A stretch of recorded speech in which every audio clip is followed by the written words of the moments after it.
നമസ്തേ. അപ്പോൾ ഈ ലൂക്കായുടെ പുസ്തകം 12-ാം അധ്യായം 51-ാം വാക്യത്തിൽ യേശു പറയുന്നുണ്ടല്ലോ, ഞാൻ വന്നത് ഭൂമിയിൽ സമാധാനം സ്ഥാപിക്കാനാണെന്ന് നിങ്ങൾ വിചാരിച്ചോ? സമാധാനമല്ലടാ, നിൻ്റെയൊക്കെ ഇടയിൽ മതപരമായ അഭിപ്രായ ഭിന്നത. മനുഷ്യരെ മതപരമായ അഭിപ്രായ ഭിന്നതയിലൂടെ തമ്മിലടിപ്പിക്കാനാണ് ഞാൻ വന്നിരിക്കുന്നത് എന്ന് യേശു പറയുന്നുണ്ടല്ലോ. അപ്പോൾ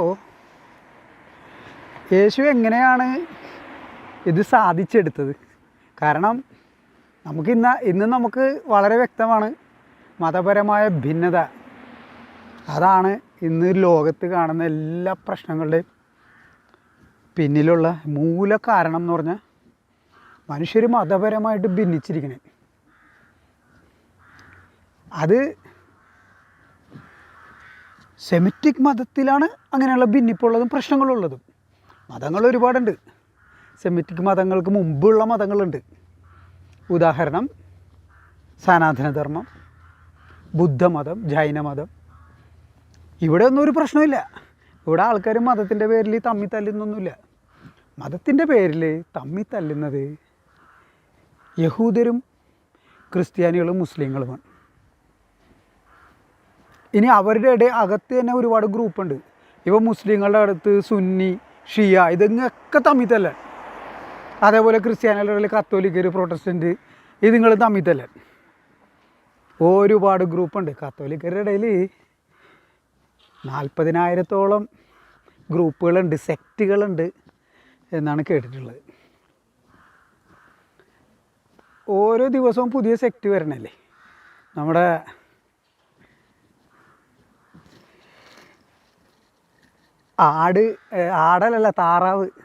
താറാവ് വളർത്തിയിരുന്ന അയാൾ ഒരു സെക്റ്റ് ഉണ്ടാക്കിയില്ലേ, സ്വയം ബിഷപ്പായി. താറാവ് യോഹന്നാൻ, മനസ്സിലായോ? അതേപോലെ ഒത്തിരി സെക്റ്റുകൾ ഇങ്ങനെ വന്നുകൊണ്ടേയിരിക്കണേ. എത്ര എണ്ണം ഉണ്ടെന്ന് ആർക്കും പറയാൻ പറ്റില്ല. 10,000-കണക്കിനായി. ഇസ്ലാമിലും ഉണ്ട് ഒരുപാട് ഗ്രൂപ്പുകളുണ്ട്, തമ്മിത്തല്ലുന്ന ഗ്രൂപ്പുകൾ. അപ്പോൾ ഈ മനുഷ്യരിങ്ങനെ തമ്മിത്തല്ലുന്നത്, മനുഷ്യരുടെ ഇടയിലുള്ള ഈ കലഹം, ഈ യുദ്ധം, ഇപ്പോൾ റഷ്യയും യുക്രൈനും, അത് ക്രിസ്തു മതത്തിൻ്റെ തന്നെ 2 ഗ്രൂപ്പുകളാണ്. അല്ലെങ്കിൽ ഇറാനും ഇറാഖും കൂടി ഉണ്ടായത്. അത് സുന്നി, ഷിയ, മുസ്ലിങ്ങളുടെ 2 ഗ്രൂപ്പാണ്. അങ്ങനെ ഒത്തിരി യുദ്ധങ്ങൾ. യേശുവിന് ശേഷം 5000-ഓളം യുദ്ധങ്ങൾ ഈ ലോകത്തിലുണ്ടായിട്ടുണ്ടെന്നാണ് പറയപ്പെടുന്നത്. യേശു സമാധാനത്തിൻ്റെ രാജകുമാരൻ, prince of peace, the king of prophets എന്ന് വിളിക്കപ്പെടുന്ന യെശയ്യാ പ്രവാചകൻ്റെ പുസ്തകത്തിൽ സമാധാനത്തിൻ്റെ രാജകുമാരൻ എന്ന് പറഞ്ഞിട്ടുണ്ട്. അത് യേശുവാണെന്നാണ് പറയണത്. പക്ഷേ അത് ക്രിസ്ത്യാനികൾ പാടിപ്പൊഴുത്തിക്കാൻ നടക്കുന്നത്. പക്ഷേ യേശു ആരാണെന്ന് യേശുവല്ലേ പറയേണ്ടത്, യിസയ്യല്ലല്ലോ പറയേണ്ടത്. യേശു പറയുന്നത് സമാധാന സ്ഥാപകർ ഭാഗ്യവാന്മാർ, എന്തുകൊണ്ടെന്നാൽ അവർ ദൈവപുത്രന്മാർ എന്ന് വിളിക്കപ്പെടും. മത്തായിയുടെ പുസ്തകം 5-ാം അധ്യായം 9-ാം വാക്യം. പക്ഷേ അതേ മത്തായിയുടെ പുസ്തകത്തിൽ തന്നെ 10-ാം അധ്യായം 34-ാം വാക്യത്തിൽ യേശു പറയുന്നത്, ഞാൻ വന്നിരിക്കുന്നത് സമാധാനം സ്ഥാപിക്കാനാണെന്ന് നിങ്ങൾ വിചാരിക്കരുത്. അപ്പോൾ ഞാൻ ദൈവപുത്രനാണെന്ന് നിങ്ങൾ വിചാരിക്കരുത് എന്നല്ലേ അതിൻ്റെ അർത്ഥം? അല്ലേ? സമാധാനമല്ല, വാളത്രേ ഞാൻ കൊണ്ടുവന്നിരിക്കുന്നത്. പുത്രനെ പിതാവിനെതിരെയും പിതാവിനെ പുത്രനെതിരെയും ഭിന്നിപ്പിക്കുവാനത്രേ ഞാൻ വന്നിരിക്കുന്നത്. I have come to set a man against his father, അങ്ങനെ പറയണത്. അപ്പോൾ യേശു സമാധാനത്തിൻ്റെ രാജകുമാരനല്ല. യേശു അപ്പനെയും മകനെയും പോലും തമ്മിൽ തെറ്റിക്കാൻ വേണ്ടി വന്നിരിക്കുന്നവനാണ് എന്ന് യേശു തന്നെ പറയുന്നു. എന്നാലും ക്രിസ്ത്യാനികൾ യേശു സമാധാനത്തിൻ്റെ രാജകുമാരനാണെന്ന് പറഞ്ഞ് ഭ്രാന്തന്മാരെ പോലെ പാടിക്കൊണ്ട് കിടക്കും. അപ്പോൾ ഇത് ഭ്രാന്തല്ലെങ്കിൽ മറ്റെന്താ? ഇനി യേശു എങ്ങനെയാണ് യഹൂദരുടെ ഇടയിൽ നിന്ന് ആളുകളെ അടർത്തിയെടുത്ത് ക്രിസ്തുമതം ഉണ്ടാക്കിയതെന്ന് ആണ് ഞാൻ പറയാൻ പോകുന്നത്. ആദ്യം തന്നെ ഈ ക്രിസ്തു എന്ന് പറയുന്ന വാക്ക് നിങ്ങൾ കേൾക്കുക, മനസ്സിലാക്കുക. ഇത് ഗ്രീക്ക് ഭാഷയിലുള്ള ഒരു വാക്കാണ്. ഗ്രീക്ക് എന്ന് പറഞ്ഞാൽ ഇൻഡോ യൂറോപ്യൻ ലാംഗ്വേജാണ്. പക്ഷേ അത് ബൈബിളിൻ്റെ ലാംഗ്വേജ് അല്ല, അത് യൂറോപ്പിൻ്റെ ലാംഗ്വേജാണ്. ബൈബിളിൻ്റെ ലാംഗ്വേജ് എന്ന് പറയുന്നത് ഹീബ്രു ആണ്. അപ്പോൾ മിശിഹ എന്നാണ് പറയുന്നത്, മെസ്സയ്യ. അത് പിന്നെ പുതിയ നിയമം എഴുതിയപ്പോൾ ഗ്രീക്കിലേക്ക് ട്രാൻസ്ലേഷൻ വന്നപ്പോൾ ക്രൈസ്റ്റ് എന്നാക്കിയതാണ്. നൗ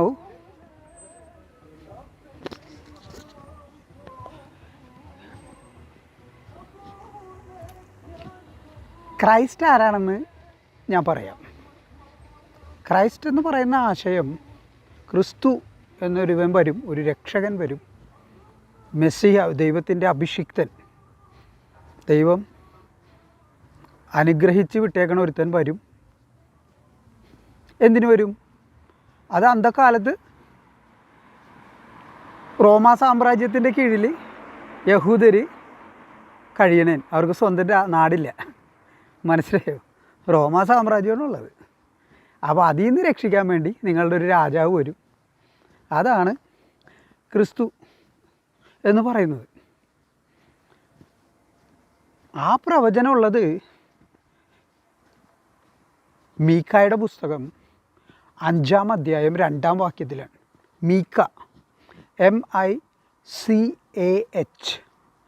അങ്ങനെയാണെന്ന് തോന്നണം അതിൻ്റെ സ്പെല്ലിങ്.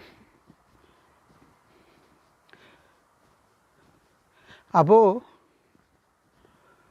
അവിടെ പറഞ്ഞിരിക്കുന്നത് ഇപ്രകാരമാണ്: ഹോ Bethlehem എഫ്രൈദ, though you are small among the cities of Israel, one who is to rule you will come out of thee. അതായത് ഓ ബെത്ലഹേം എഫ്രൈദ, നിങ്ങൾ ബെത്ലഹേം എന്ന് പറഞ്ഞാൽ, എഫ്രൈദ എന്ന് പറഞ്ഞാൽ ഈ ഇസ്രായേലിലെ ഒരു സ്ഥലമാണ്, പലസ്തീനിലെ ഒരു സ്ഥലമാണ് ബെത്ലഹേം എന്ന് പറയുന്നത്. നിങ്ങൾ ഇസ്രായേലിലെ പട്ടണങ്ങളിൽ ചെറുതാണെങ്കിലും, ബെത്ലഹേമേ നീ ഇസ്രായേലിലെ പട്ടണത്തിൽ ചെറുതാണെങ്കിലും പട്ടണങ്ങളിൽ എൻ്റെ ജനമായ യഹൂദരെ നയിക്കാനുള്ള രാജാവ് നിന്നിൽ നിന്ന് വരും. അപ്പോൾ ക്രിസ്തു ബെത്ലഹേമിൽ നിന്ന് വരും എന്നാണ് യഹൂദർ വിശ്വസിച്ചിരുന്നത്. മനസ്സിലായോ? യഹൂദർ വിശ്വസിച്ചിരുന്നത് ക്രിസ്തു ബെത്ലഹേമിൽ നിന്ന് വരും, ബെത്ലഹേമിൽ നിന്ന് വന്നിട്ട് അവരെ റോമാ സാമ്രാജ്യത്തിൽ നിന്ന് മോചിപ്പിക്കും. അപ്പോൾ അവൻ രാജാവാണ്, യഹൂദരുടെ രാജാവ്. അതാണ് ക്രിസ്തു. അങ്ങനെ ഒരു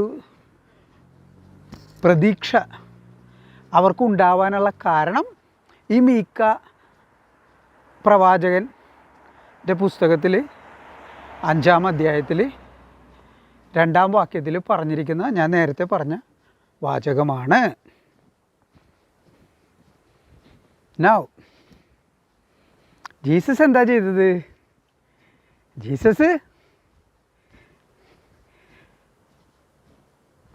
സ്നാപയോഹന്നാൻ്റെ അടുത്ത് വന്നിട്ട് സ്നാപനം സ്വീകരിച്ചു. അത് കഴിയലും സ്നാപയോഹന്നാനെ അറസ്റ്റ് ചെയ്തു. When Jesus heard that John the Baptist is arrested. John the ബാപ്റ്റിസ്റ്റിനെ അറസ്റ്റ് ചെയ്തു എന്ന് യേശു കേട്ടപ്പോൾ he withdrew into Galilee ദേശത്തേക്കാവും പോയി. അപ്പോൾ ഇത് വലിയ ബൈബിളിനെ കുറിച്ച് വലിയ വിവരമൊന്നും ഇല്ലാത്ത ആൾക്കാർക്ക് വേണ്ടിയിട്ട് ഞാൻ അന്തക്കാലത്തെ പാലസ്തീനെ കുറിച്ച് ഞാൻ പറയാം, അല്ലെങ്കിൽ ഇസ്രായേലിനെ കുറിച്ച്. ഓക്കെ, ഇസ്രായേലല്ല, പാലസ്തീൻ, അതാണ് ശരിക്കുള്ള പേര്. അപ്പോൾ നമുക്ക് ഈ പാലസ്തീനെ കേരളവുമായിട്ട് ഉപമിക്കാം. കേരളവുമായിട്ട് നമുക്ക് താരതമ്യം ചെയ്ത് നിങ്ങൾക്ക് കാര്യം മനസ്സിലാവും. കേരളം എന്ന് പറഞ്ഞാൽ എന്താണ്? കേരളം എന്ന് പറഞ്ഞാൽ 3 പ്രദേശങ്ങളാണ്.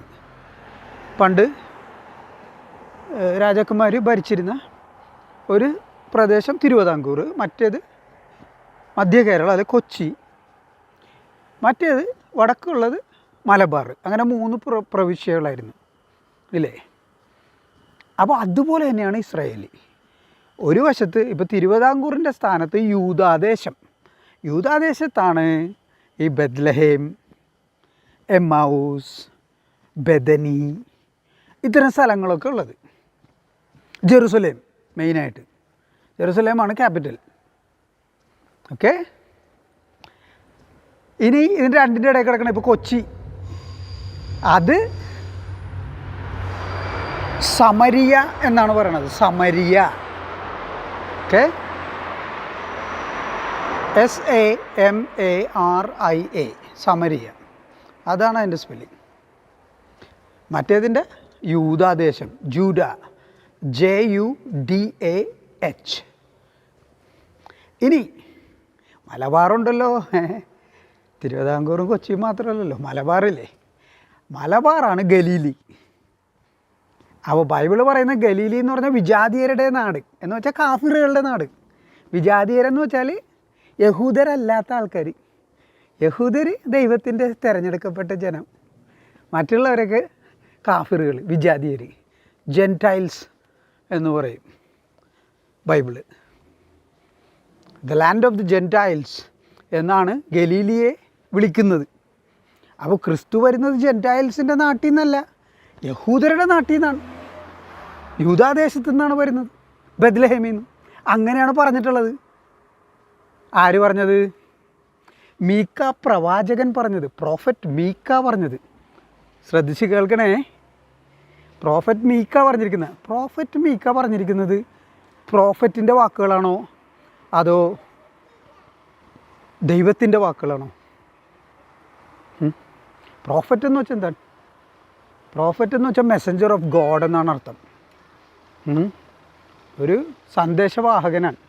ദൈവം പ്രോഫറ്റ്സിലൂടെയാണ് മനുഷ്യരോട് സംവദിക്കുന്നത്. ഓക്കേ, അങ്ങനെയാണ് ക്രിസ്ത്യൻ സങ്കല്പം, അല്ലെങ്കിൽ സെമിറ്റിക് സങ്കല്പം. അപ്പോൾ മീക്ക പ്രവാചകനിലൂടെ യഹോവ പറയുന്നതാണ് എന്തെന്ന്?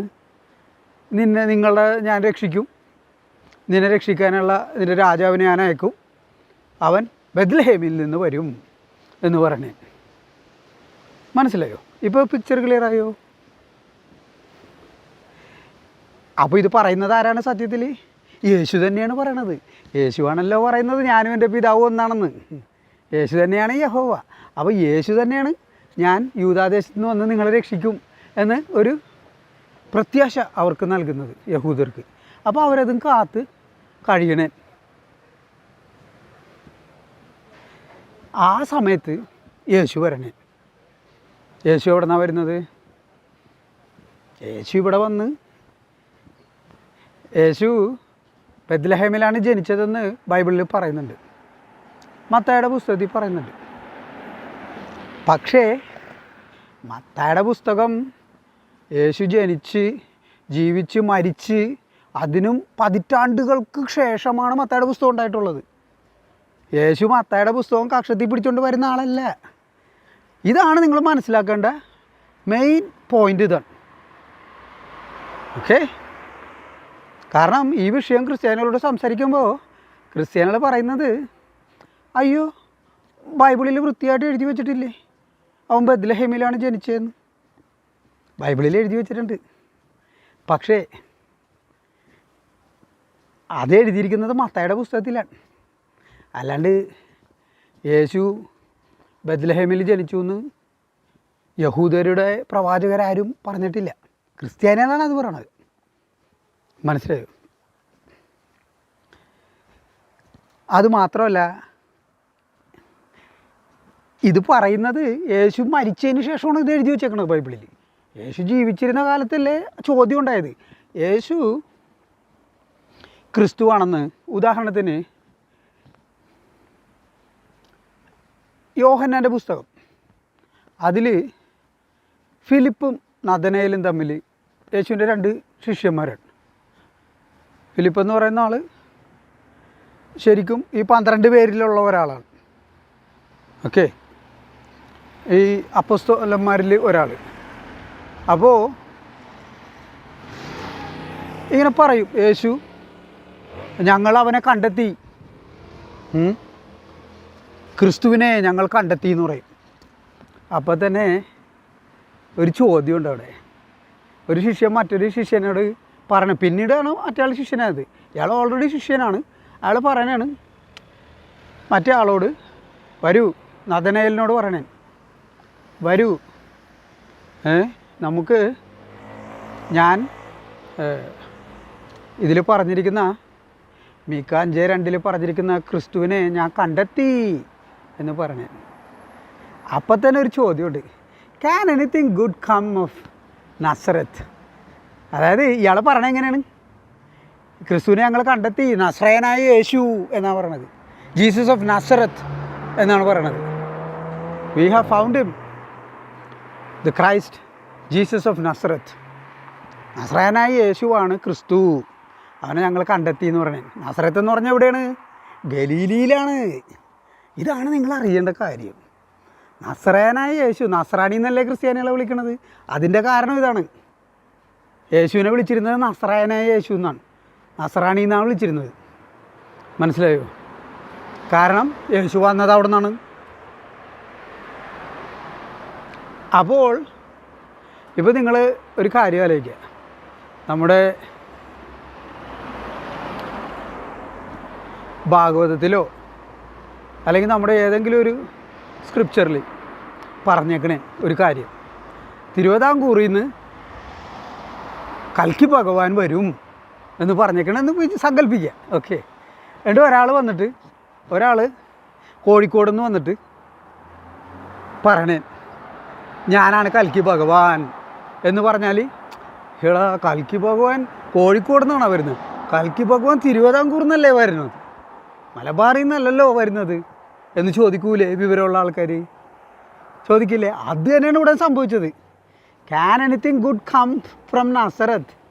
നാസറത്തിൽ നിന്ന് എന്തെങ്കിലും നന്മ വരുമോ എന്നാണ് ചോദ്യമെങ്കിലും ചോദ്യത്തിൻ്റെ അർത്ഥം നീ എന്താണ് ഈ പറയണത്?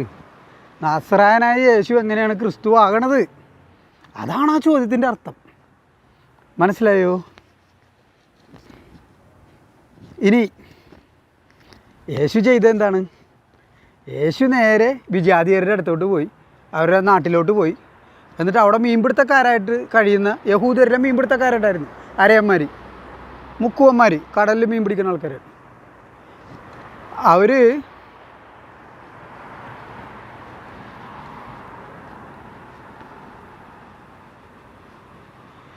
അവർക്ക് ഈ ഫരിസേയരെന്ന് പറയുന്ന ആൾക്കാരുണ്ടല്ലോ, അതായത് ഈ ഓൾഡ് ടെസ്റ്റമെൻ്റൊക്കെ വായിക്കുന്ന ആൾക്കാർ, മതഗ്രന്ഥം വായിക്കുന്നവർക്കല്ലേ അതിലെന്താണ് എഴുതിയേക്കണമെന്ന് അറിയാൻ പറ്റുള്ളൂ. അപ്പോൾ ഈ ഫരിസേയരെ പോലെ അല്ല ഈ പത്രോസും അന്ത്രയോസും ഈ യോഹന്നാനൊക്കെ. അവർ മീൻപിടുത്തക്കാരാണ്, അവർക്ക് യാതൊരു വിവരമില്ല, അവർക്ക് എഴുതാനും വായിക്കാനൊന്നും. ഇന്നത്തെ കാലത്ത് തന്നെ മീൻപിടുത്തക്കാർ, അവരിൽ നിരക്ഷരരുടെ എണ്ണം വളരെ കൂടുതലാണ്. മനസ്സിലായോ? അപ്പോൾ 2000 വർഷം മുമ്പ് ഇസ്രായേലിലെ ഉണ്ടായിരുന്ന, പലസ്തീനിലുണ്ടായിരുന്ന ആൾക്കാർ മീൻപിടുത്തക്കാരെന്ന് പറയുമ്പോൾ അവർക്ക് എഴുതാനും വായിക്കാനൊന്നും അറിയാൻ യാതൊരു സാധ്യതയില്ല. മനസ്സിലായോ? അപ്പോൾ യാതൊരു വിവരമില്ലാത്ത ആൾക്കാരോടാണ് യേശു ചെന്നിട്ട്, യേശു ക്രിസ്തുവാണെന്ന് പറയണത്. പോരാഞ്ഞിട്ട് സ്നാപകയോഹന്നാൻ്റെ ശിഷ്യന്മാരായിരുന്നു ഇവർ. സ്നാപകയോഹന്നാൻ ഓൾറെഡി പറഞ്ഞു കൊടുത്തിട്ടുണ്ട്, യേശു ഇവൻ എൻ്റെ പിന്നാലെ വരുന്നവൻ എന്നേക്കാൾ വലിയവനാണ്, അവൻ്റെ കാലിലെ ചെരുപ്പിലെ വാറഴിക്കാനുള്ള യോഗ്യത പോലും എനിക്കില്ല. പിന്നെ യേശു നടന്നു പോകുമ്പോൾ സ്നാപകയോഹന്നാൻ പറയുന്നുണ്ട്, ഇതാ ലോകത്തിൻ്റെ പാപങ്ങൾ നീക്കുന്ന ദൈവത്തിൻ്റെ കുഞ്ഞാട്. അതുകൊണ്ടാണ് യേശു വരൂ ഞാൻ നിങ്ങളെ മനുഷ്യരെ പിടിക്കുന്നവരാക്കാം എന്ന് പറയുമ്പോൾ അവർ വലകളും സ്വന്തം പിതാവിനെയൊക്കെ ഉപേക്ഷിച്ച് യേശുവിൻ്റെ പിന്നാലെ പോയത്. മനസ്സിലായോ? അവർക്ക് യാതൊരു വിവരമില്ലാത്ത ആൾക്കാരാണ്. മീൻപിടുത്തക്കാരെന്ന് വെച്ചാൽ വളരെ നിഷ്കളങ്കരായിട്ടുള്ള മനുഷ്യരാണ് അവർ. നമുക്ക് അറിയാവുന്നതാണ് അവരെ. നമ്മൾ ഫോർട്ട് കൊച്ചിക്കാരനാണ്. ധാരാളം മീൻപിടുത്തക്കാർ ഉള്ള സ്ഥലമാണ് ഫോർട്ട് കൊച്ചി. അവിടെ നിന്ന് അങ്ങോട്ട് പോയി കഴിഞ്ഞാൽ തീരദേശമല്ലോ. നമുക്ക് ധാരാളം ഫ്രണ്ട്സും ഉണ്ട്, അതൊക്കെ നമുക്കറിയാം. അപ്പോൾ ഈ മീൻപിടുത്തക്കാരോടാണ് യേശു ചെന്നിട്ട് താൻ ക്രിസ്തുവാണെന്ന് പറഞ്ഞതും ചെപ്പടി വിദ്യകളൊക്കെ കാണിച്ച്, അതായത് പിശാച് ബാധിച്ച ആൾക്കാരെ യേശു സുഖപ്പെടുത്തും. അപ്പോൾ യേശു വലിയ അത്ഭുതം ചെയ്തു എന്നവർ വിചാരിച്ചു. അതിനെക്കുറിച്ച്, യേശുവിൻ്റെ അത്ഭുതങ്ങളെക്കുറിച്ച് ഞാനൊരു വീഡിയോ ചെയ്യാം. അതിനകത്ത് ഞാൻ കൃത്യമായിട്ട് വിവരിച്ചു തരാം എന്താണ് 2000 വർഷം മുമ്പ് സംഭവിച്ചതെന്ന്. ഓക്കെ, ഒരത്ഭുതമില്ല എന്ന് വളരെ വ്യക്തമായിട്ട് നമുക്ക് ബൈബിൾ വായിച്ചാൽ മനസ്സിലാവുന്നതാണ്. അപ്പോൾ ഇങ്ങനെയൊക്കെ പറഞ്ഞ് അവരുടെ വിശ്വാസം കയ്യിലെടുത്തു. പക്ഷേ അവരുടെ വിശ്വാസം കയ്യിലെടുത്തുകൊണ്ടായില്ലല്ലോ. യഹൂദരുടെ സ്ഥലത്ത് വരണ്ടേ, ജെറുസലേമിൽ വരണ്ടേ. അവിടെ വരുമ്പോൾ അവർ എപ്പോഴും പ്രശ്നം ഉണ്ടാക്കി. അവർ യഹൂദ പ്രമാണികൾ യഹൂദരോട് പറയുന്നുണ്ട്, നിങ്ങൾ നോക്കൂ, യോഹന്നാൻ്റെ പുസ്തകം 7-ാം അധ്യായം 8-ാം അധ്യായം അവിടെയൊക്കെ പറയുന്നുണ്ട്, നിങ്ങൾ നോക്കൂ, നിങ്ങൾ സ്ക്രിപ്ചർ മുഴുവനും എടുത്ത് നോക്കൂ, തിരുവെഴുത്തുകൾ വായിച്ചു നോക്കൂ. ഗലീലിൽ നിന്ന് ഒരു പ്രവാചകനും വരുന്നില്ല എന്ന് എഴുതിയിട്ടുണ്ടെന്ന് യഹൂദ പ്രമാണികൾ പറയണം. മനസ്സിലായോ? അപ്പോൾ അവരുടെ ഒബ്ജക്ഷൻ എന്തായിരുന്നു? അവരുടെ ഒബ്ജക്ഷൻ യേശു ഗലീലിൽ നിന്നാണ് വരുന്നത്. അത് ഒരു ഒബ്ജക്ഷൻ. അതാണ്. വേറൊരു ഒബ്ജക്ഷൻ ഉണ്ട്, യേശു ശാബത്ത് ലംഘിച്ചു. മനസ്സിലായോ? ബൈബിളിലൊരു വചനമുണ്ട് യോഹന്നാൻ്റെ പുസ്തകത്തിൽ, this is why the Jews hated him all the more, not only that he broke the Sabbath law, but also he called their God his father.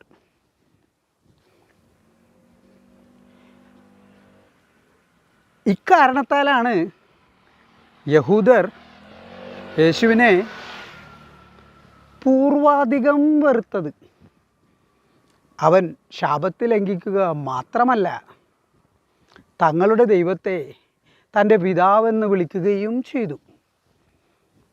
2 കാരണം പറയുന്നുണ്ട്. പക്ഷേ കാർത്തിക് പറയുന്നു, അവർ യേശുവിനെ വെറുത്തതിൻ്റെ മൂല കാരണം ഇതാണ് കാരണം, ഞാനീ പറയുന്നതാണ്. അതായത് അവർ പറയുന്നുണ്ടല്ലോ, നിങ്ങൾ തിരുവെഴുത്ത് മുഴുവനും വായിച്ചു നോക്കൂ, ഗലീലിൽ നിന്ന് ഒരു പ്രവാചകൻ വരില്ല. അപ്പോൾ മത്തായിയുടെ പുസ്തകത്തിൽ പറയണത്, മറിയ യേശുവിനെ ബെത്ലഹേമിൽ പ്രസവിച്ചു. അക്കാലത്ത് യോസഫ്, ദാവീദിൻ്റെ ഗോത്രത്തിൽ നിന്ന് ജനിച്ച യോസഫ് അവൻ്റെ പട്ടണമായ ബെത്ലഹേമിലേക്ക് പോയി. അവിടെ സെൻസസ് എടുക്കാൻ പോകേണ്ടി വന്നു. അങ്ങനെ മറിയം കൂടെ പോയി. അങ്ങനെ ബെത്ലഹേമിൽ വെച്ച് ഒരു സത്രത്തിൽ അവർക്ക് ഇടം കിട്ടിയില്ല. അപ്പോൾ ഒരു കാലിത്തൊഴുത്തിൽ വെച്ച് യേശുവിനെ പ്രസവിച്ചു എന്നാണ് പറയുന്നത്. അപ്പോൾ ബെത്ലഹേമിലാണ് പ്രസവിച്ചതെന്നും ബൈബിൾ പറയുന്നുണ്ട്. പക്ഷെ ആ ബൈബിൾ യേശു ജീവിച്ചിരുന്ന സമയത്തില്ല. അതാണ് അതിൻ്റെ മെയിൻ പോയിൻ്റ്. നമ്മളത് ഓർക്കൂല. ബൈബിളിൽ പറയുന്നുണ്ടല്ല, യേശു ജനിച്ചത് ബെത്ലഹേമിലാണെന്ന് ബൈബിളിൽ പറയുന്നുണ്ടല്ലോ. പിന്നെന്താ പ്രശ്നം ഈ യഹൂദർക്ക് എന്നേ നമ്മൾ വിചാരിക്കുള്ളൂ. സത്യം ഞാനീ പറയുന്നതാണ്. യേശു അവരുടെ അടുത്ത് ചെന്നിട്ട് താനാണ് ക്രിസ്തു എന്ന് പറയുമ്പോൾ, ദാവീദിൻ്റെ പുത്രൻ ഓശാന എന്നൊക്കെ പറഞ്ഞ് നടുറോട്ടിൽ കൂടി ജാടയൊക്കെ കാണിച്ച് പോകുമ്പോൾ അവർ പറയുന്ന എതിർപ്പ്, ഇവൻ നസ്രയനാണ്, ഗലീലി ദേശക്കാരനാണ്, ഗലീലിയിൽ നിന്ന് ഒരു പ്രവാചകനും വരില്ല. കാരണം ഇവരുടെ പഴയ നിയമത്തിൽ ഒരിടത്തും ഗലീലിയിൽ നിന്ന് ഒരു പ്രവാചകൻ വരുന്നുണ്ട് എന്നെഴുതി വെച്ചിട്ടില്ല. ഇനി ഏറ്റവും വലിയ സംഭവം എന്താണെന്നറിയോ? ഇനി ഞാൻ പറയാൻ പോകുന്നതാണ് ഈ വിഷയത്തിൽ. അതായത് യേശുവിനെ പ്രസവിച്ചത് മറിയാണല്ലോ. മറിയാണെങ്കിൽ അവിടെ ജീവനോടെ ഉണ്ട് താനും. യേശുവിനെ മറിയ പ്രസവിച്ചത് ബെത്ലഹേമിലാണെങ്കിൽ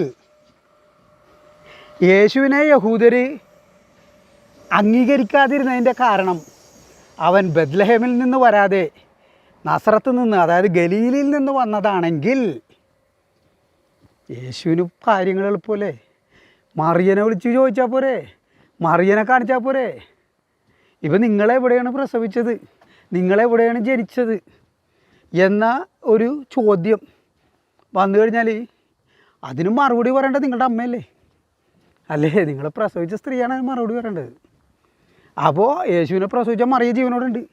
പക്ഷേ യേശു ആകട്ടെ താൻ ജനിച്ചത് ബെത്ലഹേമിലാണെന്ന് ബൈബിളിൽ ഒരിടത്തും പറയുന്നില്ല. മനസ്സിലായോ? മനസ്സിലായോ? നോക്കൂ, യേശുവിനെ പിടിച്ചു കെട്ടി വ്യാഴാഴ്ച ദിവസം അർദ്ധരാത്രി യേശുവിനെ പിടിച്ചു കെട്ടി യേശുവിനെ നേരെ കൊണ്ടുപോയത് മുഖ്യപുരോഹിതന്മാരുടെ അടുത്തിട്ടാണ്. അപ്പോൾ യഹൂദരുടെ രാജാവായ ക്രിസ്തു ആണെന്ന് യേശു പറയുന്നു, ഇവൻ കള്ളനാണ് എന്നും പറഞ്ഞിട്ടാണ് അവർ മുഖ്യപുരോഹിതൻ്റെ അടുത്ത് കൊണ്ടുപോകുന്നത്. യേശുവിനെതിരെയുള്ള കുറ്റച്ചാട്ടം ഇതാണ്, ആരോപണം ഇതാണ്. യേശു യഹൂദരുടെ രാജാവാണെന്ന് പറയുന്നു. ഏത് രാജാവ്? ക്രിസ്തു, ബെത്ലഹേമിൽ നിന്ന് വരാനുള്ള ക്രിസ്തു. അപ്പോൾ യേശുവിൻ്റെ ട്രയൽ റൂമിൽ വെച്ച് യേശുവിനോട് ആൾക്കാർ ഒരുപാട് കാര്യങ്ങൾ യേശുവിനെതിരെ അവിടെ പറഞ്ഞു. പക്ഷേ യേശു ഒന്നും മിണ്ടിയില്ല അവർക്കെതിരെ എന്ന് ബൈബിളിൽ എഴുതി വെച്ചിട്ടുണ്ട്. എന്തുകൊണ്ട് മിണ്ടിയില്ല? എന്തുകൊണ്ട് മിണ്ടിയില്ല? യേശുവിന് പറഞ്ഞാൽ പോരാ. അപ്പോൾ അവിടെ അവർ ഉന്നയിച്ചിട്ടുള്ള പ്രോബ്ലം ഇതാണ്. ഇവൻ വരുന്നത് നസറത്തിൽ നിന്നാണ്, ഇവൻ എങ്ങനെയാണ് ക്രിസ്തു ആകണത്? ഇതൊക്കെയായിരുന്നു അവരവിടെ ചോദിച്ചത്. മനസ്സിലായോ? അപ്പോൾ അതുകൊണ്ടാണ് യേശു മിണ്ടാണ്ടിരുന്നത്. എന്തുകൊണ്ട് മിണ്ടാണ്ടിരുന്നു? കാരണം യേശുവിന് വേണ്ടത് യഹൂദരുടെ രാജാവാകുക എന്നതല്ല, യഹൂദരിൽ നിന്ന് ഒരു പുതിയൊരു മതം ഉണ്ടാക്കിയെടുക്കുക, ക്രിസ്തു മതം എന്ന് പറയുന്ന മതം. അതിന് യേശു കുരിശിൽ മരിച്ചാലേ അതുണ്ടാവുള്ളൂ. ക്രിസ്തു മതത്തിൻ്റെ അടിസ്ഥാനം തന്നെ യേശു ഒരു തെറ്റും ചെയ്യാത്തവൻ, ഒരു തെറ്റും ചെയ്യാത്ത യേശുവിനെ പാപികളായ യഹൂദർ കുരിശിൽ തറച്ച് കൊന്നു. അങ്ങനെ യേശു മരിച്ചപ്പോൾ ലോകത്തിൻ്റെ പാപമൊക്കെ കഴുകി. യേശുവിൻ്റെ രക്തം കൊണ്ട് പാപം കഴുകി. എന്താ ഒരു സീൻ! അതൊന്ന് മനസ്സിൽ കണ്ടു നോക്ക്. ഇത്ര ഭംഗിയായിട്ടുള്ള മനോഹരമായൊരു ആശയമാണ് ഈ ക്രിസ്ത്യൻ ആശയം എന്ന് ആലോചിച്ച് നോക്ക്. യേശുവിനെ കൊന്നപ്പോൾ യേശുവിൻ്റെ പക്കിനിട്ട് കുത്തിയപ്പോൾ രക്തം വന്നില്ലേ? പിന്നെ യേശുവിൻ്റെ തലയിൽ ഒരു മുൾക്കിരീടം വെച്ച് കൊടുത്ത് അതിൻ്റെ തല പൊട്ടി ചോര വന്നു. കയ്യിലും കാലിലൊക്കെ ആണിയടിച്ച് കയറ്റി അതിൻ്റെ രക്തം വന്നു. അപ്പോൾ ആ രക്തം കൊണ്ട് മനുഷ്യവംശത്തിൻ്റെ മുഴുവൻ പാപവും കഴുകിക്കളയുന്നു. അതായത് കുട്ടികളെ പീഡിപ്പിച്ചവരുടെ പാപം, സ്ത്രീകളെ ബലാത്സംഗം ചെയ്തവരുടെ പാപം, കൊലയാളികളുടെ പാപം, ഇതൊക്കെ കഴുകിക്കളഞ്ഞെന്നാണ് പറഞ്ഞത്. മനസ്സിലായില്ലേ? അങ്ങനെ ക്രിസ്തുമതം ഉണ്ടായി യേശു മരിച്ചതുകൊണ്ട്. അപ്പോൾ യേശു മരിക്കണമെങ്കിൽ യേശു താൻ ക്രിസ്തുവാണെന്ന് സ്ഥാപിച്ചാൽ യേശുവിനെ അവർ കൊല്ലുമോ? കൊല്ലത്തില്ല. പക്ഷേ ക്രിസ്തുവാണെന്ന് സ്ഥാപിച്ചാൽ റോമാ സാമ്രാജ്യത്തിൻ്റെ കയ്യിൽ നിന്ന് യഹൂദരെ രക്ഷിച്ച് അവിടെ ഒരു ഇസ്രായേൽ എന്ന് പറഞ്ഞൊരു രാജ്യം ഉണ്ടാക്കണം. അത് യേശു ആര് വിചാരിച്ചാലും നടക്കാത്ത കാര്യമായിരുന്നു അന്ന്. അതേപോലെയായിരുന്നു റോമാ സാമ്രാജ്യത്തിൻ്റെ പ്രതാപം.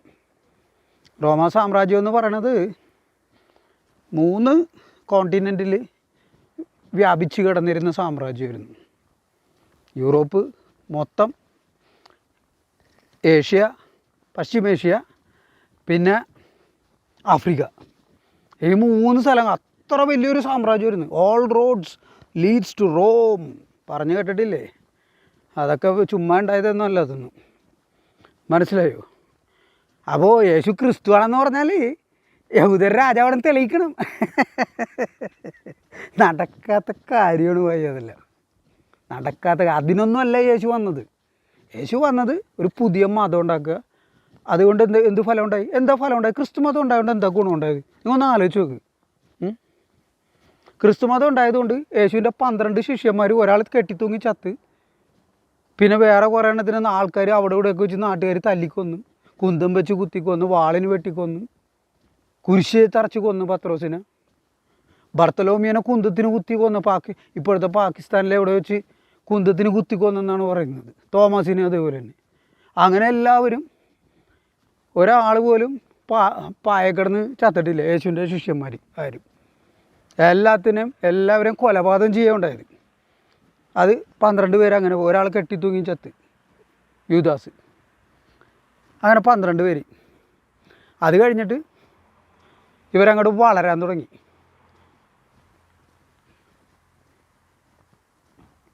കോൺസ്റ്റന്റൈൻ റോമാ സാമ്രാജ്യത്തിൻ്റെ തലവനായപ്പോൾ ഇവർ അയാളെ സ്വാധീനിച്ച് അയാളെ ക്രിസ്ത്യാനിയാക്കി. അതോടുകൂടി ക്രിസ്തു മതം, എന്താ പറയുക, official religion of Roman empire അയാളങ്ങോട്ട് പ്രഖ്യാപിക്കണം. ക്രിസ്തു മതമാണ് ഇനിയെല്ലാം. അതിന് വഴങ്ങാത്ത ആൾക്കാരെയൊക്കെ വെട്ടിയും കുത്തിയും കൊന്ന് കുറേ മനുഷ്യരെ. ക്രിസ്തു മതം യൂറോപ്പിലുണ്ടാകുന്നത് നരഹത്യയിലൂടെയാണ് ഉണ്ടാകുന്നത്, ജനോസൈഡിലൂടെയാണ് ഇവിടെ ഉണ്ടാകുന്നത് യൂറോപ്പിൽ. ക്രിസ്തുമതം യൂറോപ്യന്മാരോട് ചെയ്തത്ര ക്രൂരത നമ്മളോട് ചെയ്തിട്ടുണ്ടോ അല്ലെങ്കിൽ ആഫ്രിക്കയിൽ ചെയ്യണമെന്ന് സംശയമാണ്. ഇവിടെ സ്ത്രീകളെയൊക്കെ ചുട്ടുകൊല്ലുമായിരുന്നു, വിച്ചസാണെന്നും പറഞ്ഞുകൊണ്ട്. അറിയാമോ? റോമൻ കാത്തലിക് ചർച്ച്, അതായത് കോൺസ്റ്റന്റൈൻ ക്രിസ്ത്യാനി ആയല്ലോ. ഇപ്പോൾ നോക്കൂ, ബുദ്ധമതം, അശോക ചക്രവർത്തി ബുദ്ധമതം സ്വീകരിച്ചതിന് ശേഷമാണ് ബുദ്ധമതം ശരിക്കും വ്യാപിക്കുന്നത്. അതങ്ങനെയാണല്ലോ, അങ്ങനെയല്ലേ വരുള്ളൂ. ചക്രവർത്തിയല്ലേ, അയാൾക്കത് എല്ലായിടത്തും അടിച്ചു പരത്താനുള്ള അയാളുടെ പവറുണ്ട്. അതേപോലെ തന്നെയാണ് ക്രിസ്തുമതം ഉണ്ടായത്. ഈ ബുദ്ധനെ പോലെ തന്നെയാണ് ഒരു വിധത്തിൽ പറഞ്ഞാൽ യേശു. ബുദ്ധനെന്ന് പറഞ്ഞാൽ റിബൽ ചൈൽഡ് ഓഫ് ഹിന്ദുയിസം. ഒരു ഹിന്ദുയിസത്തിൽ നിന്ന് റിബൽ ചെയ്ത ആളാണ് ബുദ്ധൻ. യേശു ജൂഡായിസത്തിൽ നിന്ന് റിബൽ ചെയ്തത്. ബുദ്ധൻ മനുഷ്യനായിരുന്നു, യേശു പിശാചായിരുന്നു. അതാണ് എൻ്റെ വ്യത്യാസം. ബുദ്ധൻ്റെ കാര്യം അവിടെ നിൽക്കട്ടെ, അത് നമ്മൾ പിന്നീട് സംസാരിക്കാം. ബുദ്ധനെക്കുറിച്ച് നമ്മൾ സംസാരിക്കേണ്ട ആവശ്യമില്ലല്ലോ. ശങ്കരാചാര്യർ തന്നെ കണക്കിന് കൊടുത്തിട്ടുണ്ട്. പിന്നെ നമ്മളെന്തിനാണ് അതിൻ്റെ പിന്നാലെ പോകേണ്ടത്? അതിനെക്കുറിച്ച് നമുക്ക് ഉപദ്രവവും ഇല്ല. ഇപ്പോൾ ആർക്കും ഒരു ഉപദ്രവം ഇല്ല അവരെ കൊണ്ട്. മനസ്സിലായോ?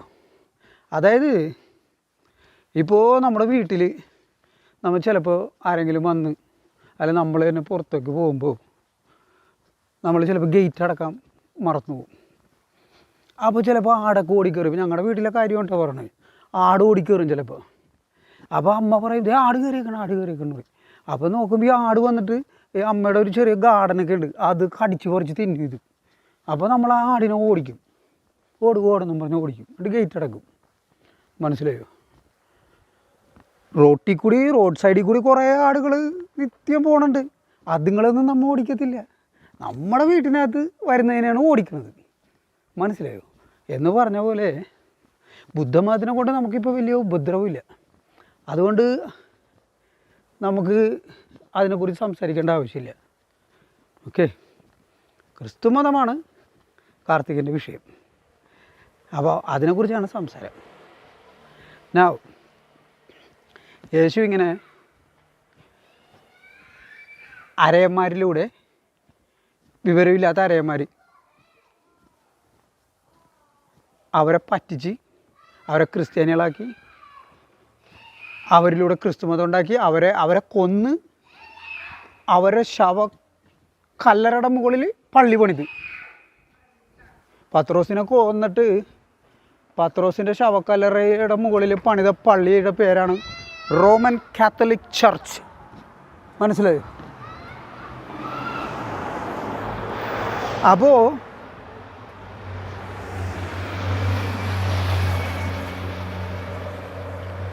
ക്രിസ്തുമതം അങ്ങോട്ട് വളരാൻ തുടങ്ങി. ആദ്യം ക്രിസ്ത്യാനികളെ യഹൂദർ കൊല്ലുമായിരുന്നു. ഇവരങ്ങോട്ടും ഇങ്ങോട്ടും കൊലപാതകമാണല്ല. മനുഷ്യജീവന് പുല്ല് വില പോലും കൽപ്പിക്കാത്ത ആൾക്കാരാണ് സെമിറ്റിക് മതക്കാർ. കാരണം അവരുടെ ഉള്ളിലിരിക്കുന്ന പിശാചാണ്, മനുഷ്യവംശത്തിൻ്റെ ശത്രുവാണ്. അതുകൊണ്ടാണ്.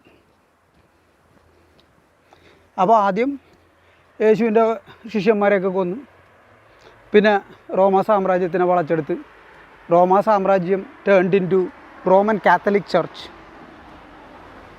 റോമാ സാമ്രാജ്യം റോമൻ കാത്തലിക് ചർച്ചായി മാറി കാലക്രമേണ, നൂറ്റാണ്ടുകൾക്ക് ശേഷം.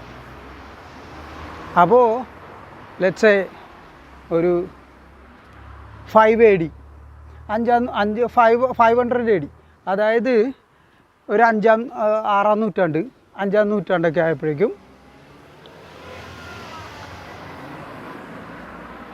റോമൻ കാത്തലിക് ചർച്ചിൻ്റെ കൈപ്പിടിയിലായി യൂറോപ്പ് അവരുടെ കൈപ്പിടിയിലായി. അതോടുകൂടി യൂറോപ്പിലെ മനുഷ്യരുടെ കഷ്ടകാലം ആരംഭിച്ചു. യൂറോപ്പിലെ മനുഷ്യരുടെ കഷ്ടകാലം തുടങ്ങണം അവിടെ നിന്നാണ്. ഈ ക്രിസ്തുമതം എന്ന് പറയുന്ന ചളുക്ക് ഇവിടെ വലിഞ്ഞു കയറി വന്നതിന് ശേഷമാണ്. അതുകൊണ്ടാണ് ഇവരിന്ന് പള്ളിയിലൊന്നും പോകാത്തത്. അതിന് ശേഷമുണ്ടായ കുറേ കാര്യങ്ങളുണ്ട്. മനസ്സിലായോ? അപ്പോൾ അതിലേക്കൊന്നും ഞാൻ ഡീറ്റെയിൽ ആയിട്ടൊന്നും കടക്കുന്നില്ല. ചുരുക്കി ഞാൻ പറയാം. ഈ 5-ാം നൂറ്റാണ്ട് 500 AD മുതൽ ഒരു 1500 AD വരെ യൂറോപ്പ് ഭരിച്ചിരുന്ന 1100 വർഷം യൂറോപ്പ് ഭരിച്ചിരുന്നത് റോമൻ കാത്തലിക് ചർച്ചാണ്. അക്കാലത്ത് പള്ളിക്കെതിരെയോ ബൈബിളിനെതിരെയോ എന്തെങ്കിലും കാര്യം, ഇപ്പം ഞാനിപ്പോൾ ഇത് പറയുന്നില്ലേ, ഇതിൻ്റെ ഒന്നും ഏഴായാലത്ത് ഒന്നും പറയണം, ഒരു നിസ്സാര കാര്യം പറഞ്ഞാൽ മതി ആൾക്കാരെ കൊല്ലുമായിരുന്നു. പീഡിപ്പിക്കാനായിട്ടുള്ള യന്ത്രസാമഗ്രികൾ ഇവറ്റകൾ കണ്ടുപിടിച്ച് മനുഷ്യന്മാരെ എങ്ങനെയൊക്കെ വേദനിപ്പിക്കാം, എങ്ങനെ ഇഞ്ചിഞ്ചായി മനുഷ്യരെ കൊല്ലാം, അതിന് യന്ത്രങ്ങളൊക്കെ കണ്ടുപിടിച്ച മാന്യന്മാരാണ് ഇവർ. ഈ റോമൻ കാത്തലിക് ചർച്ച് എന്ന് പറയുന്ന സാധനം നിങ്ങളൊരു ഒറ്റ വാചകത്തിൽ ഞാൻ നിങ്ങൾക്ക് പറഞ്ഞുതരാം. അതായത് ഈ 1100 വർഷക്കാലമുള്ള റോമൻ കാത്തലിക് ചർച്ചിൻ്റെ ഭരണ കാലഘട്ടം, അതിനെ ചരിത്രകാരന്മാർ വിളിക്കുന്ന പേര് the dark ages of Europe എന്നാണ്. യൂറോപ്പിൻ്റെ ഇരുണ്ട കാലഘട്ടം. അന്നിവിടെ ശാസ്ത്രം ലോകത്തിന് സംഭാവനകളൊക്കെ നൽകുന്ന ബുദ്ധിമാന്മാർ എല്ലാ കാലത്തും ഉണ്ടല്ലോ. അവരൊക്കെ ഉണ്ടായിരുന്നു. അവരെയൊക്കെ അടിച്ചമർത്തി. കാരണം ബൈബിളിൽ പറയണ പൊട്ടത്തരം അത് പൊട്ടത്തരമാണെന്ന് ആൾക്കാർ പറഞ്ഞു, ഇവിടെയുള്ള ആളുകൾ. ഉദാഹരണം ഗലീലി അദ്ദേഹം പറഞ്ഞു ഭൂമിയാണ് സൂര്യനെ വലം വയ്ക്കുന്നത്, ചുറ്റുന്നത്, സൂര്യനല്ല. അപ്പോൾ പള്ളിക്കെതിരായി. ബൈബിളിനെതിരാണല്ലോ. ബൈബിളിൽ ജോഷുവ പറയണല്ലേ സൂര്യനോട് അവിടെ നിൽക്കടാന്ന് പറയുമ്പോൾ സൂര്യൻ അവിടെ നിന്നു എന്നാണ് പറഞ്ഞേക്കണത്. വൈകുന്നേരമാകുന്നത് വരെ സൂര്യൻ അവിടെ തന്നെ നിന്നു, ജോഷുവയുടെ വർത്തമാനം കേട്ടിട്ട്, കൽപ്പന കേട്ടിട്ട്. അപ്പോൾ സൂര്യനാണ് ചുറ്റിക്കൊണ്ടിരിക്കണമെന്നാണ് ബൈബിൾ പറയുന്നത്. അപ്പോൾ ഗലീലി അതിനെതിരെ പറഞ്ഞു. അപ്പോൾ തന്നെ ഗലീലിനെ പിടിച്ച് പൂട്ടുക മാത്രമല്ല അയാളെ വീട്ടു തടങ്കലിലാക്കി.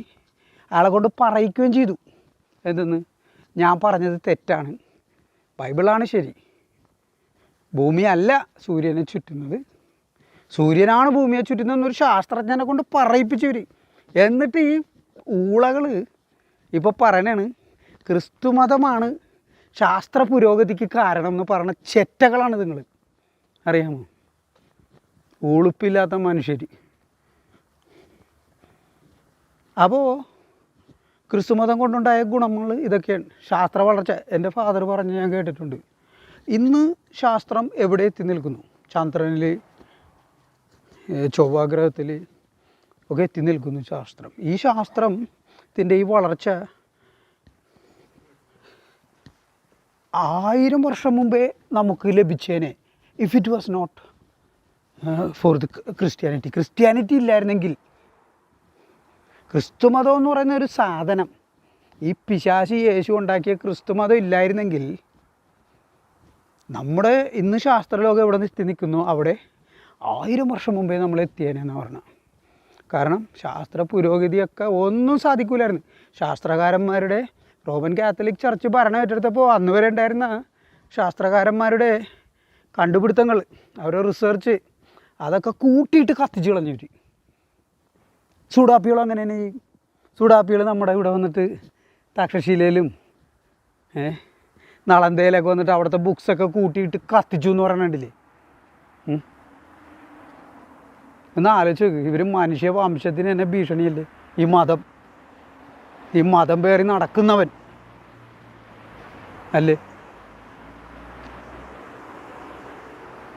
അപ്പോൾ യേശു പറയുന്നു ഞാൻ വന്നിരിക്കുന്ന മതപരമായ അഭിപ്രായ ഭിന്നത ഉണ്ടാക്കാനാണെന്ന്. അത് യേശു എങ്ങനെ ഉണ്ടാക്കിയെടുത്തു എന്നും ഞാൻ നിങ്ങൾക്ക് വ്യക്തമായിട്ട് പറഞ്ഞു തന്നു കഴിഞ്ഞു എന്നാണ് എനിക്ക് തോന്നുന്നത്. അതായത് അത് ഉണ്ടാക്കിയെടുത്തത് ഇപ്രകാരമാണ്. യേശു വന്നത് നസ്രത്ത് നിന്നാണ് വരണത്. നസ്രത്ത് നിന്ന് വന്നിട്ട് ബത്ലഹേമിൽ നിന്ന് യഹൂദർ പ്രതീക്ഷിക്കുന്ന ആൾ താനാണെന്ന് പറഞ്ഞു. അപ്പോൾ അവർ അത് സമ്മതിച്ചില്ല. യഹൂദർ അവരൊരിക്കലും സമ്മതിക്കില്ല. അങ്ങനെ അത് സമ്മതിച്ചു കഴിഞ്ഞാൽ മീക്കയുടെ പുസ്തകം അവർ ആദ്യം കത്തിച്ച് കളയേണ്ടി വരും. മനസ്സിലായോ? അത് സാധിക്കുമോ? പക്ഷേ യേശു തന്നെയാണ് ഇത് പറഞ്ഞത്. മീക്ക എന്ന് പറഞ്ഞാൽ വെറും ഒരു മെസ്സഞ്ചറാണ്, ഇപ്പോൾ ഒരു പോസ്റ്റ്മാൻ. അതുപോലെയാണ് മീക്ക. ഞാൻ നിങ്ങൾക്കൊരു ലെറ്റർ എഴുതി, ഒരു പോസ്റ്റ്മാൻ നിങ്ങൾക്ക് അത് വീട്ടിൽ കൊണ്ട് തന്നു. അപ്പോൾ ആ ലെറ്റർ നിങ്ങൾ വായിച്ചു നോക്കണേ. ആ ലെറ്ററിൻ്റെ അകത്തുള്ള കാര്യങ്ങൾ, അതിൻ്റെ ഉള്ളടക്കം, അത് പോസ്റ്റ്മാനാണോ സ്വന്തം, അതോ ആ ലെറ്റർ എഴുതി എനിക്കാണോ സ്വന്തം? അതെൻ്റെ ലെറ്ററാണ്. പോസ്റ്റ്മാൻ കാരിയർ മാത്രമാണ്, അത്രേ ഉള്ളൂ. മനസ്സിലായോ? അതേപോലെയാണ് പ്രവാചകൻ.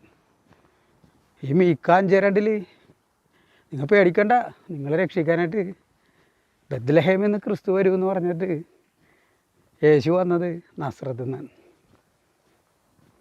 മനസ്സിലായോ? ഗലീലി ദേശത്ത് നിന്ന്. എന്നാൽ ഇവരാണെങ്കിൽ ഒരുപാട് പ്രാവശ്യം നിങ്ങൾ വായിച്ചു നോക്കുമോ യോഹന്നാൻ്റെ പുസ്തകം 7-ാം അധ്യായം, അവിടെയൊക്കെ വളരെ വ്യക്തമായിട്ട് പറയുന്നുണ്ട് ഇവൻ ഗലീലിയിൽ നിന്നല്ലേ വരുന്നത്. യഹൂദർ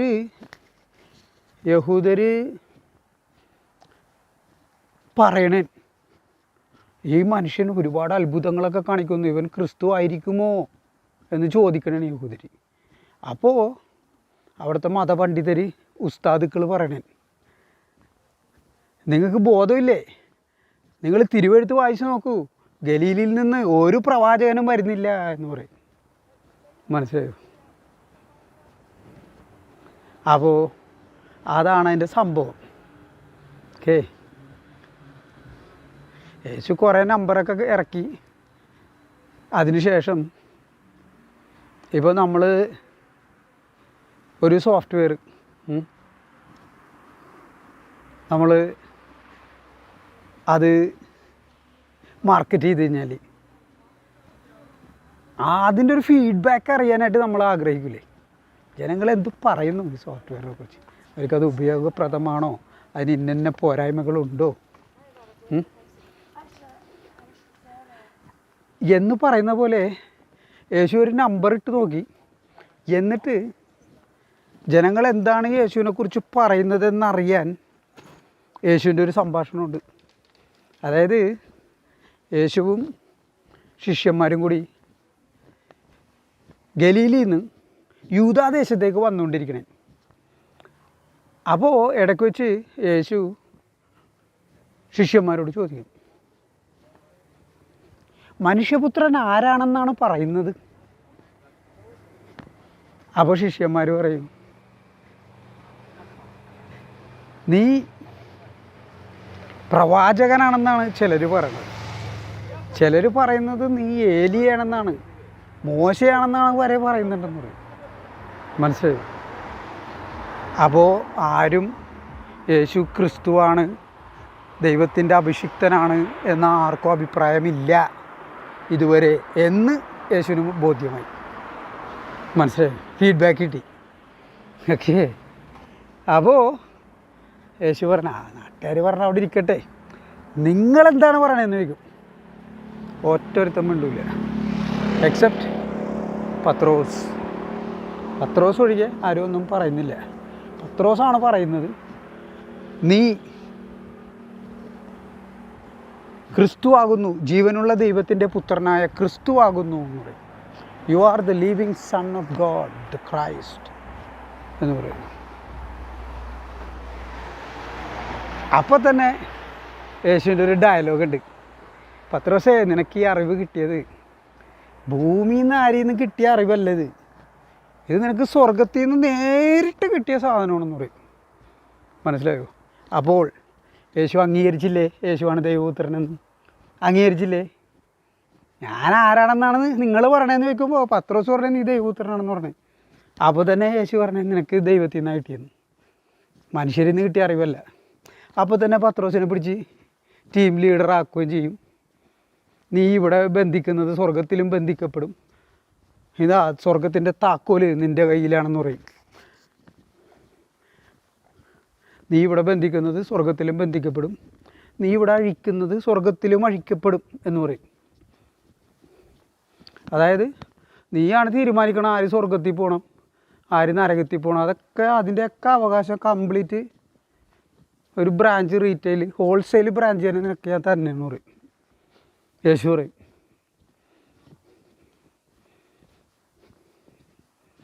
അപ്പോൾ പത്രോസാണ് ശരിക്കും വ്യക്തമായിട്ട് യേശു ദൈവപുത്രനാണെന്ന് പറയുകയും ചെയ്യുന്നത്. മാത്രമല്ല യേശു അത് അംഗീകരിക്കുകയും ചെയ്യുന്നുണ്ട്. ഇനി ഒരു ചോദ്യം, ഇവിടെ ഒരു പ്രശ്നമുണ്ട്. ചിലർ ചോദിക്കാറുണ്ട്, യേശു ദൈവപുത്രനാണെന്ന് ഒരിടത്തും പറഞ്ഞിട്ടില്ലല്ലോ, യേശു ദൈവപുത്രനാണെന്ന് ഒരിടത്തും പറഞ്ഞിട്ടില്ലല്ലോ. അതെ, ബൈബിൾ മുഴുവനും നോക്കിയാലും ഡയറക്റ്റായിട്ട് ഞാൻ ദൈവപുത്രനാകുന്നു എന്ന് യേശു പറയുന്നില്ല.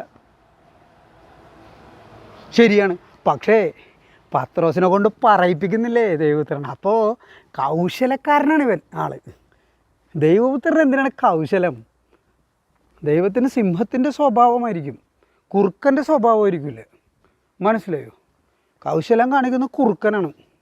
അപ്പോൾ യേശു സിംഹമല്ല, ലയൺ ഓഫ് ജൂഡ എന്ന് യേശുവിനെ വിളിക്കുന്നുണ്ട് ക്രിസ്ത്യാനികൾ. പക്ഷേ സ്വഭാവത്തിൽ യേശു സിംഹത്തിൻ്റെ സ്വഭാവമല്ല, കുറുക്കൻ്റെ സ്വഭാവമാണ് യേശു കാണിക്കുന്നത്. മനസ്സിലായോ? ഫോക്സ് ഓഫ് ജൂഡ എന്നാണ് വിളിക്കേണ്ടത് യേശുവിനെ. അപ്പോൾ ഞാനിന്ന് പറഞ്ഞ കാര്യങ്ങളൊക്കെ നിങ്ങൾക്ക് മനസ്സിലായി കാണും എന്ന് ഞാൻ കരുതുന്നു. മനസ്സിലാവാതിരിക്കാനും സാധ്യതയുണ്ട്, വലിയ അത്ര എളുപ്പമല്ല.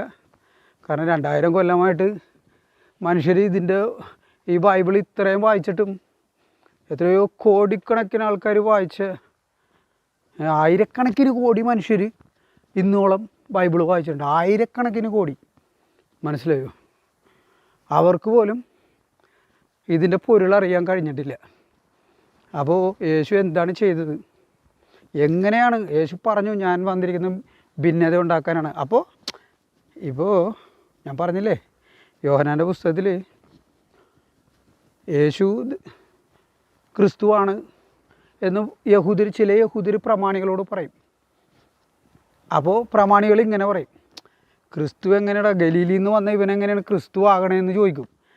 അപ്പോൾ അതിൻ്റെ അടിയിൽ എഴുതി വെച്ചേക്കണതാണ്, അങ്ങനെ അവരുടെ ഇടയിൽ ഭിന്നതയുണ്ടായി. മനസ്സിലായോ? അതാണ് യേശുവിന് വേണ്ടത്, മനുഷ്യരുടെ ഇടയിൽ ഭിന്നത ഉണ്ടാവണം. മനസ്സിലായോ?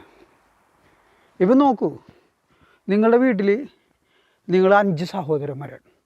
ഒന്ന് ജസ്റ്റ് ഒന്ന് ഇമാജിൻ ചെയ്ത് നോക്കൂ. അപ്പോൾ ഞാൻ നിങ്ങളുടെ ശത്രുവാണ്, നിങ്ങളുടെ നാശം കാണാൻ ആഗ്രഹിക്കുന്നവനാണ് ഞാൻ. പക്ഷെ നിങ്ങൾ 5 ഘടാഘടികന്മാരുടെ 5 പേര് ഞാൻ എന്ത് ചെയ്യാനാണ്? എനിക്കൊന്നും ചെയ്യാൻ പറ്റില്ല. അപ്പോൾ ഞാൻ കുറുക്കൻ്റെ ബുദ്ധി കാണിക്കണേ, നിങ്ങൾ സഹോദരന്മാരെ തമ്മിൽ ഭിന്നത ഉണ്ടാക്കണേ, നിങ്ങൾ തമ്മിൽ തല്ലിച്ചത്തോളും, ഞാൻ നിങ്ങളെ തല്ലിക്കൊല്ലേണ്ട ആവശ്യമില്ല. മനസ്സിലായോ? ആ പണിയാണ് യേശു ചെയ്യണത്. യേശു ഭിന്നിപ്പ് ഉണ്ടാക്കിയാണ് ചെയ്തത്. ഞാൻ വന്നിരിക്കുന്നത് ഭിന്നിപ്പ് ഉണ്ടാക്കാനാണെന്ന് യേശു പറയുകയും ചെയ്ത്, അതുപോലെ തന്നെ ഭിന്നിപ്പ് ഉണ്ടാക്കുകയും ചെയ്തു. പിന്നെ യഹൂദരായിട്ട് യേശു നല്ലപോലെ പാരോച്ച് കൊടുക്കുന്നുണ്ട്. അവസാന അത്താഴ സമയത്ത് യേശു പറയണേ, they hated me for no reason. യാതൊരു കാരണമില്ലടാ, ഞാൻ ഒരു തെറ്റും ചെയ്തില്ലടാ, ഒരു തെറ്റും ചെയ്യാത്ത എന്നെ അവർ വെറുത്തു എന്ന്. യഹൂദർ ഒരു തെറ്റും ചെയ്യാത്ത യേശുവിനെ യഹൂദർ വെറുത്തു എന്ന് യേശു പറയുന്നുണ്ട്. മനസ്സിലായോ? ഇങ്ങനെയൊക്കെ എഴുതി വെച്ചേക്കണത് ക്രിസ്ത്യാനികൾ യേശുവിനെ യഹൂദരെ വെറുക്കാൻ വേണ്ടിയിട്ടാണ്. അതുപോലെ തന്നെ വെറുക്കുകയും ചെയ്ത് പിൽക്കാലത്ത് ഒരുപാട് യഹൂദരെ ക്രിസ്ത്യാനികൾ തല്ലിക്കൊന്നു. അങ്ങനെയല്ലേ നമ്മുടെ നാട്ടിൽ യഹൂദർ വന്നത്. അതിനൊക്കെ കാരണം ഇവനാണ്. ഇസ്രായേലിൻ്റെ ഈ പിതൃശൂന്യനാണ് എല്ലാ മനുഷ്യരുടെയും ദുരിതത്തിന് കാരണം. ഒന്ന് ആലോചിച്ച് നോക്ക്, എങ്ങാണ്ടും കിടക്കണോ യഹൂദർ, അവർ ഓടി കൊച്ചി രാജാവിൻ്റെ അടുത്ത് വരണമെങ്കിൽ എന്തുമാത്രം ദുരിതം അവർ അനുഭവിച്ചു കാണും. Just imagine. അപ്പോൾ ഇതൊക്കെയാണ് എനിക്കിന്ന് പറയാനുള്ളത്. ഇപ്പം ഞാൻ ഒത്തിരി സമയം സംസാരിച്ചു കഴിഞ്ഞു. ഇനി ഈ വിഷയത്തെക്കുറിച്ച് നിങ്ങൾക്ക് കൂടുതൽ അറിയണമെന്നുണ്ടെങ്കിൽ ജസ്റ്റ് കമൻറ്റിൽ ചോദിക്കുക. ഞാൻ കൃത്യമായ റെഫറൻസ് വേണമെന്നുണ്ടെങ്കിൽ അതും ചോദിക്കുക. അല്ലാണ്ട് ഗൂഗിൾ നോക്കിയാൽ തന്നെ നിങ്ങൾക്ക് കിട്ടാവുന്നതുള്ളൂ. അല്ലെങ്കിലും ഞാൻ പറഞ്ഞു തന്നിട്ടുണ്ട് യോഹന്നാൻ്റെ പുസ്തകം 7-ാം അധ്യായം, 8-ാം അധ്യായം, 9-ാം അധ്യായം, അവിടെയൊക്കെയാണ് നോക്കേണ്ടത്. ഓക്കെ, അപ്പോൾ ഞാൻ ഇന്നത്തേക്ക് നിർത്തട്ടെ. നന്ദി, നമസ്തേ, ഹർ ഹർ മഹാദേവ്.